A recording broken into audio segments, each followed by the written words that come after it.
नमस्कार, मैं संजना। स्वागत है आप सभी का एशिया न्यूज इंडिया में। 1 जुलाई से लागू होगा नया कानून। काम के बढ़ेंगे घंटे, सैलरी मिलेगी कम। जी, सरकार की तरफ से देश भर में 1 जुलाई से नया वेज कोड लागू किया जा सकता है। नया वेज कोड लागू होने से कर्मचारियों की इन हैंड सैलरी कम हो जाएगी, जबकि इसके फायदे उन्हें रिटायरमेंट के समय मिलेगा। चलिए जानते हैं क्या है ये पूरा कानून। सरकार अगले महीने यानी 1 जुलाई से नया वेज कोड लागू करने की तैयारी में है। 1 जुलाई से वेज कोड बदलने पर प्राइवेट सेक्टर के कर्मचारियों पर सबसे ज़्यादा असर पड़ेगा। अगर आप भी प्राइवेट नौकरी करते हैं तो यह खबर आपके काम की है। नया वेज कोड लागू हो जाने के बाद कर्मचारियों की इन हैंड सैलरी कम हो जाएगी, लेकिन आपका रिटायरल बेनिफिट बढ़ जाएगा। 1 जुलाई से लागू किए जाने की तैयारी। नया लेबर कोड लागू होने से आपको फ़ायदा और नुकसान दोनों होगा।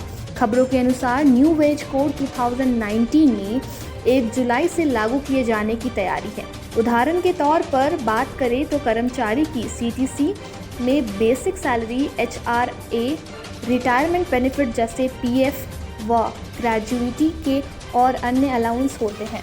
मौजूद स्ट्रक्चर में कर्मचारी की सैलरी में बेसिक सैलरी यानी 30 से 40% तक होती है। इसके अलावा पेंशन, अलाउंसमेंट, एचआरआई, पीएफ आदि होता है। इसी आधार पर आपकी सैलरी से पीएफ काटा जाता है। लेकिन अब नए स्ट्रक्चर के अनुसार बेसिक सैलरी सीटीसी का 50% होना चाहिए। इसका सीधा असर आपके पीएफ और ग्रेजुइटी पर पड़ेगा। इसके अलावा नए वेज कोड के तहत हफ्ते में 48 घंटे काम करना अनिवार्य होगा। यदि आप हर दिन 12 से 12 घंटे काम करते हैं तो आपको संस्थान की तरफ से 3 वीक ऑफ दिए जाने का प्रबंध किया जाएगा।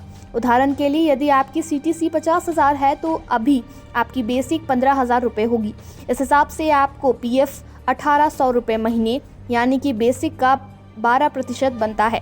लेकिन नए नियम के हिसाब से 50,000 की सीटीसी पर आपके बेसिक 15,000 से बढ़कर 25,000 रुपये होगी। इस पर 12% के हिसाब से आपका पीएफ कंट्रीब्यूशन बढ़कर 3,000 रुपये हो जाएगा, यानी आपको अब पहले से 1,200 रुपये प्रति महीना कम मिलेगा। धन्यवाद। इस रिपोर्ट में बस इतना ही। बने रहिए एशिया न्यूज इंडिया के साथ।